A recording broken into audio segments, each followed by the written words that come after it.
Hello friends, welcome to my channel success fiber classes. आप सब कैसे हैं? आई होप सो आप सभी अच्छे होंगे।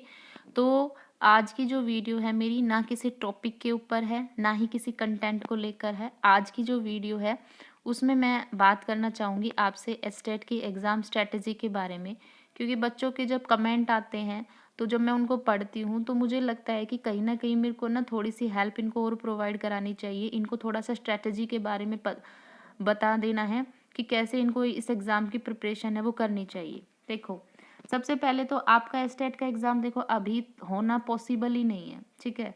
क्योंकि देखो बेटा, 10th क्लास का जो HBSC के पेपर है वो 28 फरवरी से शुरू होंगे, ठीक है। और ये ख़त्म कब होंगे? ये 19 मार्च को ख़त्म होंगे। और अगर हम 12th की बात करते हैं तो 12th के जो पेपर है वो 27 फरवरी से शुरू होंगे, ठीक है, और 2 अप्रैल को ख़त्म होंगे।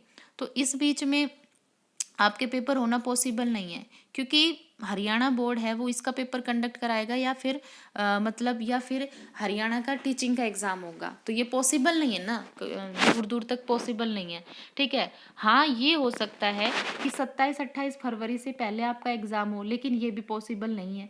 क्यों नहीं है? क्योंकि कोई भी एक एग्ज़ाम करवाने में क्या होता है, बहुत प्रोसेसिंग चलती है ना।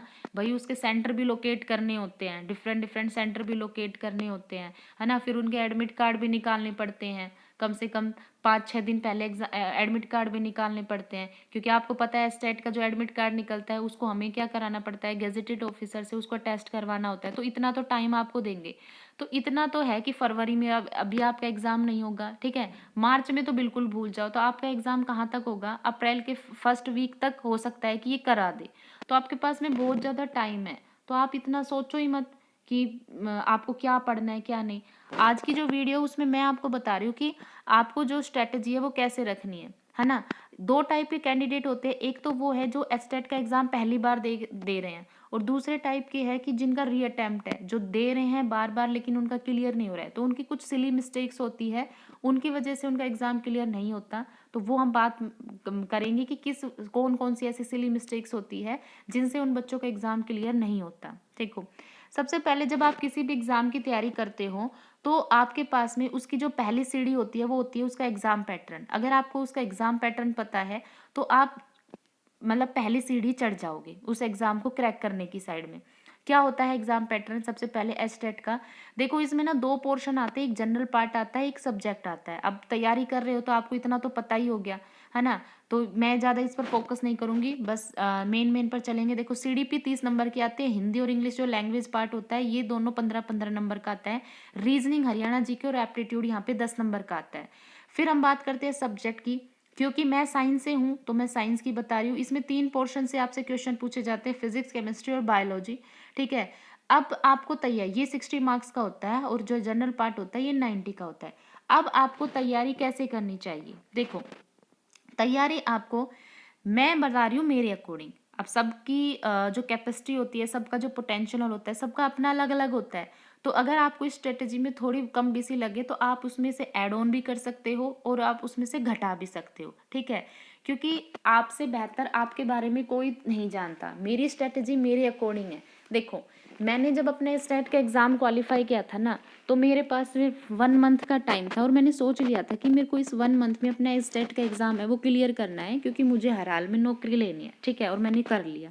तो 1 मंथ में मैंने कैसे किया था, मैंने कंटेंट बहुत कम पढ़ा था। मैंने प्रीवियस ईयर पढ़े थे पूरे, ठीक है। क्योंकि प्रीवियस ईयर को पढ़ पढ़ के ना हमें इतना तो आइडिया लग जाता है कि वो किस टॉपिक पर ज़्यादा फोकस कर रहा है। और मैं प्रीवियस ईयर को पढ़ती थी, ठीक है। प्रीवियस ईयर को पढ़ के मैं क्या करती थी, टॉपिक को नोट कर लेती थी जिस टॉपिक में मेरे सबसे ज़्यादा नंबर कट रहे थे, और मैं फिर उस टॉपिक को रीड आउट करती थी, ठीक है। मैंने एक सैम्पल पेपर परचेज कर लिया, ठीक है। सैम्पल पेपर मैंने परचेज कर लिया था। मैं क्या करती थी, जैसे आज मैंने CDP सोल्व करी तो मैं फिर CDP का अलग से नंबर देखती थी कि मेरे कितने आ रहे हैं। तो CDP में मेरे नंबर आते थे 20, मतलब 20 के आसपास रहते थे। तो मेरे को लगा नहीं यार, थोड़ी और इसमें CDP में मेहनत करनी है।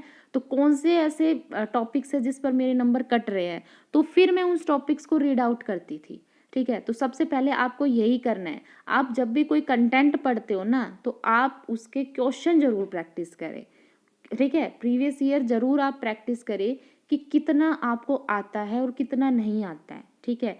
क्योंकि आपके दिमाग के बारे में आपसे ज़्यादा किसी को नहीं पता होगा, है ना। दूसरे सिर्फ आपको गाइडेंस प्रोवाइड करा सकते हैं, कोई सही गाइडेंस भी दे सकता है, कोई गलत गाइडेंस भी दे सकता है, ठीक है। यूट्यूब पे तो बहुत से आपको चैनल ऐसे मिल जाएंगे जो आपका 15 दिन में एस्टेट क्लियर करा देंगे। 15 दिन में एस्टेट क्लियर नहीं हो सकता किसी भी बंदे का, वो फालतू में व्यूज बनाने वाली बात होती है, ठीक है। अब यहाँ पे आपको देखो तैयारी कैसे करनी है, ठीक है। सबसे पहले आपको सीडीपी आती है 30 नंबर की, ठीक है। तो बिल्कुल भी रिस्क नहीं लेना है, सीडीपी 30 नंबर की है। और दूसरी बात, एचटेट का पेपर है, तो इसमें क्या है कि आपको सिर्फ क्लियर करना होता है। आपको पता है कि 90 जनरल जो कैटेगरी होती है उसमें 90 नंबर पर ये क्वालिफाई होता है, तो आपको सिर्फ ये क्वालिफाई करना है। ये नौकरी वाला पेपर नहीं है, क्योंकि जब नौकरी वाली बात आती है तो हम वहाँ पे एक एक नंबर के लिए फाइट करते हैं, क्योंकि उसमें क्या होती है, कट ऑफ लगती है, क्या पता हमारा कट ऑफ में नाम आया नहीं आया, ठीक है। तो उसमें फिर हमारी रिस्पॉन्सिबिलिटी और ज़्यादा बढ़ जाती है। तो देखो सीडीपी में क्या करना है, आपको प्रीवियस ईयर उठा लो, ठीक है, जितने भी अब तक के एग्जाम कंडक्ट हुए हैं, ठीक है। कोई भी आप एक प्रैक्टिस सेट ले आओ, है ना, कोई भी आप एक प्रैक्टिस सेट परचेज कर लो, ठीक है। उसको खुद से सोल्व करो, खुद से देखो कि आप कितना सोल्व कर पा रहे हो। क्योंकि सीडीपी में क्या होता है, इसमें चाइल्ड के बारे में होता है, कुछ कंसेप्ट बेस पर होता है, फैक्चुअल बेस पर होता है, कुछ क्या होता है अपनी रीजनिंग के बेस पर होता है। तो रीजनिंग बेस वाले तो आप खुद से ही करोगे, और वो कैसे होगा, जब आप ज़्यादा से ज़्यादा क्वेश्चन प्रैक्टिस करोगे, ठीक है। अब तो सीडीपी के लिए आप क्या करो, प्रीवियस ईयर पढ़ लो। दूसरा, आपको अगर प्रीवियस ईयर नहीं पढ़ना है तो मैंने जिस टाइम जो बुक पढ़ी थी, मैंने पढ़ी थी धीर सिंह धाबाई की। बहुत अच्छे प्रोफेसर है, मैंने उनकी बुक पढ़ी थी, एक एक चीज़ को बहुत अच्छे से एक्सप्लेन उन्होंने किया था, ठीक है। उस बुक के अंदर इतना अच्छे से एक्सप्लेन कर रखा है कि आज तक मैं उनकी सीडीपी को नहीं भूली हूँ। शायद उनसे ज़्यादा सीडीपी कोई आज तक किसी ने अच्छी पढ़ाई भी नहीं होगी, ठीक है। तो मैंने उनकी देखी थी, लेकिन मैंने बताया कि मैंने सिर्फ वही टॉपिक्स देखे थे जो मैंने प्रीवियस ईयर में, जिसमें मैं मात खा रही थी, ठीक है।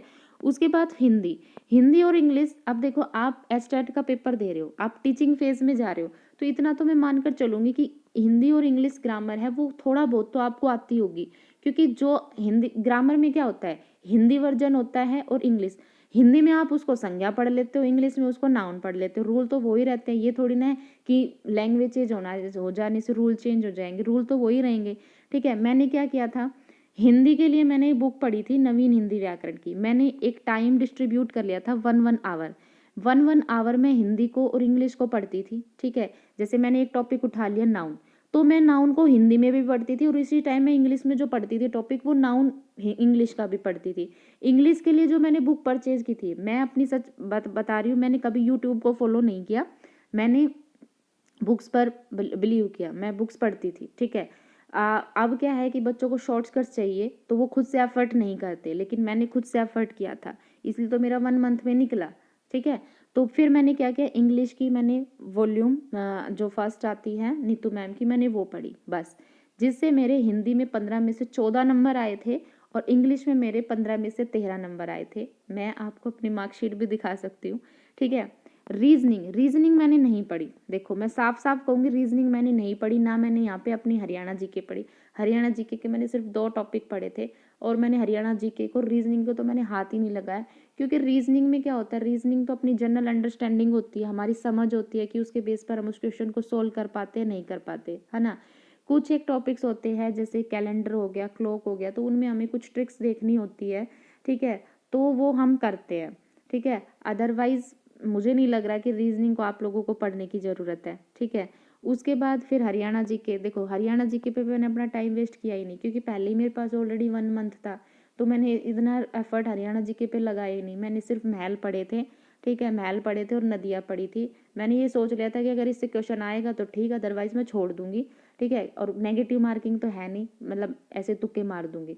तो मैंने हरियाणा जीके पे टाइम वेस्ट नहीं किया, क्योंकि जितना टाइम वेस्ट हम यहाँ पे करेंगे, उतना अगर हम इन वाले पोर्शन पे करें तो शायद हमारा काम बन जाएगा ना, ठीक है। तो मैंने हरियाणा जीके नहीं पढ़ी, ठीक है। और आजकल तो आपको यूट्यूब पे देखो, आजकल तो हर कोई हरियाणा जीके पढ़ा रहा है, ठीक है।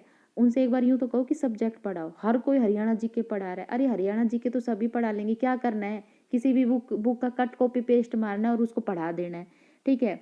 तो बात आ जाती है सब्जेक्ट पे एस्टेट में, कि सब्जेक्ट को तो बहुत कम पढ़ाते हैं।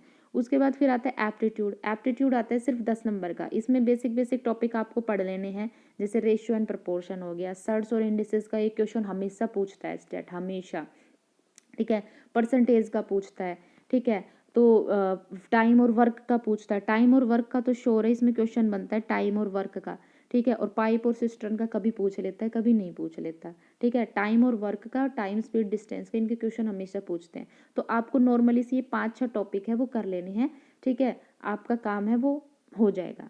मैंने जो एप्टीट्यूड के लिए मैंने देखो एज सच कोई बुक तो नहीं पढ़ी, ठीक है। मैंने एज सच कोई बुक तो नहीं पढ़ी, क्योंकि मैं, है ना, मैं मतलब ट्यूशन पढ़ाती थी, तो बच्चों को मैथ पढ़ाती थी, तो मेरा वहाँ से हो गया था, ठीक है। मेरे को इतना एप्टीट्यूड पे एफर्ट करने की ज़रूरत नहीं थी। हाँ, अगर आप चाहो तो मैं आपको बुक बता सकती हूँ। आर.एस. अग्रवाल की बुक आती है, 8th क्लास में लगती है आर.एस. अग्रवाल की। 2 आर.एस. अग्रवाल है, एक आर.एस. अग्रवाल की बुक आती है कॉम्पिटिशन लेवल की। मैं यहाँ पे बात कर रही हूँ आर.एस. अग्रवाल, जो बहुत से जो प्राइवेट स्कूल है वो अपने स्कूलों में चलवाते हैं। तो बहुत अच्छी बुक है, उस पर ना हाई लेवल के क्वेश्चन आपको मिल जाते हैं, है ना। तो अगर आप वो भी पढ़ लोगे एस्टेट के लिए तो वो सफिशियंट है। उसके बाद जो हमारा मेन टारगेट होता है वो आता है सब्जेक्ट, क्योंकि हर कोई तो सब्जेक्ट पढ़ाता नहीं है यूट्यूब पे, है ना, क्योंकि सब्जेक्ट एक तो सिलेबस फिक्स नहीं होता, है ना। तो देखो, सब्जेक्ट आता है 60 नंबर का। साइंस में 3 पोर्शन में ये डिवाइड हो जाता है, फिजिक्स, केमिस्ट्री, बायोलॉजी। अब आपको देखो कैसे पढ़ना है। पढ़ने के लिए देखो मैं आपको वीडियो प्रोवाइड करा रही हूँ। मैंने यहाँ पे आपको 10th और 9th की एनसीईआरटी बिल्कुल अच्छे से कवर करा दी, बिल्कुल लाइन टू लाइन टॉपिक मैंने कवर करा दिए प्रीवियस ईयर को देख देख के, कि किसने उसमें प्रीवियस ईयर पे ज़्यादा फोकस कर रखा है, मैंने पढ़ा दिए, ठीक है। 11th-12th के भी मैंने आपको वो केमिस्ट्री के वो टॉपिक पढ़ा दिए जो उसने पूछ रखे हैं। जैसे मोल फ्रैक्शन उसने पूछ रखा है, तो मैंने आपको मोल फ्रैक्शन पढ़ा दिया, ठीक है। उसका न्यूमेरिकल के बिहाफ पे मैंने मोल फ्रैक्शन आपको पढ़ा दिया था। बॉन्ड ऑर्डर उसने पूछ रखा था, मैंने आपको बॉन्ड ऑर्डर भी पढ़ा दिया, क्योंकि 2017 और 18 में जो पेपर का लेवल था वो बिल्कुल ही 11th-12th पर गया था। लेकिन 2021, 22 और 23 का उसमें 9-10th का रेशियो ज़्यादा था और 11th-12th का कम था। लेकिन मैंने आपको 11th-12th के वो टॉपिक पढ़ा दिए केमिस्ट्री के जो उन्होंने पूछ रखे, क्योंकि मैं केमिस्ट्री बैकग्राउंड से हूँ, ठीक है। तो मैंने आपको पढ़ा दिया। तो केमिस्ट्री के बारे में तो आप बिल्कुल भी चिंता मत करो, मैंने आपको पढ़ा दिया, ठीक है। अब देखो मैं आपको प्रैक्टिस करा रही हूँ बायोलॉजी की, है ना। बहुत से बच्चे कह रहे हैं कि मैम कंटेंट प्रोवाइड मत कराओ, एमसीक्यू कराओ। देखो, सबसे पहले तो आपको मैं तो यही कहूँगी कि आपको पहले कंटेंट पढ़ना चाहिए। मैं आपको कंटेंट प्रोवाइड करा रही हूँ, वो मोर देन इनफ है। आप उसको पढ़ लोगे तो आपका क्वेश्चन वहाँ से हो जाएंगे, क्योंकि मैं आपको जो कंटेंट प्रोवाइड करा रही हूँ, मेरा प्रोवाइड कराने का देखो तरीका क्या है। मैं पहले प्रीवियस ईयर को देखती हूँ, ठीक है। प्रीवियस ईयर को देख के फिर मैं देखती हूँ कि उसने किस टॉपिक पर ज़्यादा हाईलाइट कर रखा है और किस लेवल तक उसने पूछ रखा है, कितना डेप्थ में अंदर जा रहा है। मैं उसी बेस पर क्या करती हूँ, आप लोगों की वो क्लास तैयार करती हूँ, वो पीडीएफ तैयार करती हूँ, फिर मैं आपको पढ़ाती हूँ, ठीक है। तो आप बिल्कुल भी टेंशन मत लो कि आपका वहाँ से है वो नहीं होगा, ठीक है। बाकी तो बाकी फिर लक पे छोड़ दो, ठीक है। तो इसमें क्या करना है, देखो फिजिक्स है, फिजिक्स मैंने आपको कुछ टॉपिक पढ़ा दिए जिससे उसने पूछ रखा है। जैसे ग्रेविटेशन मैंने आपको पढ़ा दिया, लिफ्ट से हर बार क्वेश्चन आता है, मैंने पढ़ा दी। तो जो भी कैंडिडेट्स मेरी वीडियो पर नए हैं वो मेरे चैनल पर जाए, मैंने वहाँ पे आपको सब्जेक्ट की तैयारी करवा रखी है बहुत अच्छे से, और अभी भी तैयारी चल रही है। और एचटेट के पेपर तक हम सब्जेक्ट को इतना अच्छा कर लेंगे कि हमारा एक भी क्वेश्चन वहाँ से नहीं छूटेगा। देखो 60 आउट ऑफ 60 की तो मैं गारंटी नहीं लेती, हाँ 60 में से मैं 50 नंबर की के लिए बोल देती हूँ कि हाँ वो हो जाएंगे कवर, ठीक है। अगर आप कंटेंट को जो मैं प्रोवाइड करा रही हूँ अगर आप उसको अच्छे से पढ़ेंगे, ठीक है, और एक ही चीज़ पर अगर आप बिलीव करेंगे, तो ये नहीं है कि कुछ पोर्शन मेरे से पढ़ रहे हैं, कुछ दूसरे यूट्यूब चैनल से पढ़ लिया, ऐसे नहीं होता, ठीक है। एक चीज़ को 10 बार पढ़ोगे तो आपका पेपर क्लियर होगा। ये नहीं है कि 10 एक चीज़ के लिए 10-10 जगह भाग रहे हो, ऐसे फिर भसड़ मच जाएगी, ठीक है। एक बुक लो, एक बुक को 10 बार पढ़ो, ये नहीं है कि 10 बुक को पढ़ो। एक बुक को 10 बार पढ़ोगे तो आपका पेपर क्लियर होगा। अब देखो, जो बच्चे बार बार रह जाते हैं उनकी मिस्टेक क्या है, उनकी मिस्टेक ये है कि उनको ना एग्जाम पैटर्न का नहीं पता होता, उनको ये नहीं पता होता कि वो पढ़ क्या रहे हैं, ठीक है। तो जब भी आप पेपर की तैयारी करो तो आप पहले प्रीवियस ईयर को थोड़ा एनालाइज कर लिया करो कि आप कर क्या रहे हो, है ना, आप पढ़ क्या रहे हो, आप जो पढ़ रहे हो क्या वो पेपर पॉइंट ऑफ व्यू से रेलिवेंट है या नहीं है, ठीक है। तो आपको पहले यही करना है, ठीक है, कि आप जो पढ़ रहे हो क्या वो क्वेश्चन मतलब उससे रेलिवेंट है या नहीं है, ठीक है। अगर आपको सेल्फ करना है तो आप 11th-12th की एनसीईआरटी पढ़ो, सिर्फ वो टॉपिक पढ़ो जो 9th-10th में है। ये नहीं है कि पूरी 11th-12th की लिख कर बैठ गए हो और भाई लगे पढ़े हो और एक एक चैप्टर को पढ़ रहे हो लाइन टू लाइन, नहीं। जो टॉपिक 9th-10th में है वो ही आपको 11th-12th का पढ़ना है। ये भी एक स्मार्ट स्टडी होती है। ये नहीं है कि पढ़ रहे हो वहाँ पे क्या सरफेस केमिस्ट्री का तो बहुत रेयर चांस में क्वेश्चन बनता है तो नहीं तो बनता ही नहीं है, ठीक है। तो ये मत पढ़ो, जो 9th 10th में जो टॉपिक है वो 11th 12th का कवर करो, ठीक है। सब कुछ मत पढ़ो। हाँ, अगर आपको मेरे द्वारा तैयारी करनी है तो मैं आप लोगों को सक्सेस फाइबर चैनल है मेरा, उस पर मैं आपको वीडियो भी प्रोवाइड करा रही हूँ और साथ में टेलीग्राम चैनल जो होता है उस पर मेरे कंटेंट भी आपको मिल जाएंगे, PDF मिल जाएगी, आप वो भी पढ़ सकते हो, ठीक है। अब देखो, अब क्या होता है, आजकल के बच्चों की हैबिट क्या होती है कि वो शॉर्टकट्स में चलना ज़्यादा पसंद करते हैं। तो बेटा एक चीज़ मैं बता देती हूँ, शॉर्टकट्स से कभी आपको सक्सेस नहीं मिलेगी, ठीक है। सक्सेस आप तभी मिलेगी जब आप खुद का एफर्ट्स दिखाओगे, है ना। हम आप लोगों को सिर्फ रास्ता दिखा सकते हैं, एफर्ट्स तो आप लोगों को करने हैं, ठीक है। आप लोग कितना उस कंटेंट को अच्छे से पढ़ पाते हो, कितना आप उसको डाइवर्जेंट थिंकिंग में पढ़ पाते हो, ठीक है। तो शॉर्टकट्स के पीछे मत भागो, ठीक है। बहुत से बच्चे होते हैं जो मतलब यूट्यूब पे टाइम वेस्ट करते रहते हैं कि how to crack HTET exam in first attempt, how to prepare HTET TGT science. अरे भाई, जब आपको मैंने बोल दिया कि मेरे ऊपर ट्रस्ट करो और सब्जेक्ट की तैयारी करो तो आपका हो जाएगा, क्यों फालतू में आप अपना टाइम वेस्ट कर रहे हो, ठीक है। सफलता का कोई शॉर्टकट नहीं होता, सफलता केवल उसी इंसान को मिलती है जो मतलब अपने एफर्ट्स दिखाता है, ठीक है। वो कहते हैं ना कि जब रोटी भी आप लोग तभी खाओगे जब आप रोटी बनाओगे, है ना। उसके लिए पहले आटा क्या करोगे, गेहूं है उसको पीसोगे, ठीक है, उससे आटा तैयार करोगे, आटे को गूंथोगे, तब जाके रोटी बनेगी, तब जाके आप फाइनली कहीं उसको खा पाते हो, ठीक है। तो एफर्ट्स तो आप लोगों को ही करने हैं, फालतू की चीज़ों पर टाइम वेस्ट मत करो, ठीक है। जो कंटेंट आपको प्रोवाइड कराया जा रहा है उसको बार बार पढ़ो।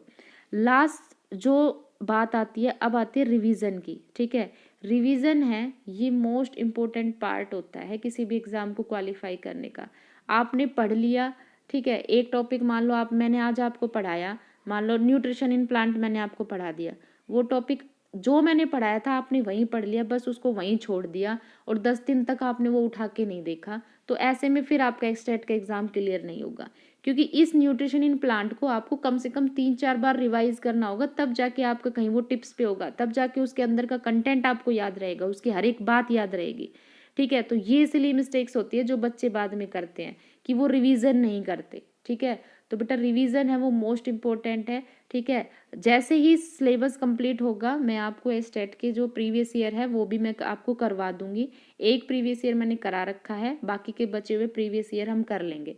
वैसे तो मैंने आपको प्रीवियस ईयर करा ही दिए, क्योंकि जब मैं टॉपिक पढ़ा रही हूँ तो मैं उसमें प्रीवियस ईयर के क्वेश्चन ऐड कर देती हूँ, वहीं आपके सोल्व हो जाते हैं, ठीक है। तो बिल्कुल भी टेंशन मत लो, बिल्कुल फ्री माइंड होके एस्टेट के एग्ज़ाम की तैयारी करो, सब हो जाएगा, ठीक है। तो आई होप आपको मेरी वीडियो अच्छी लगी है। वीडियो अच्छी लगी है तो चैनल को ज़्यादा से ज़्यादा लाइक कीजिए, शेयर कीजिए, सब्सक्राइब कीजिए। अब इसके बाद आपको कंटेंट की वीडियो मिलेगी, ठीक है। कल वीडियो नहीं आ पाई थी, उसका कोई रीज़न था, ठीक है, इसलिए वो वीडियो नहीं आ पाई थी, ठीक है। तो इसके बाद आपको कंटेंट की वीडियो भी देखने को मिल जाएगी। आई होप आपको वीडियो अच्छी लगी। चैनल को लाइक शेयर सब्सक्राइब कीजिए। Thank you very much.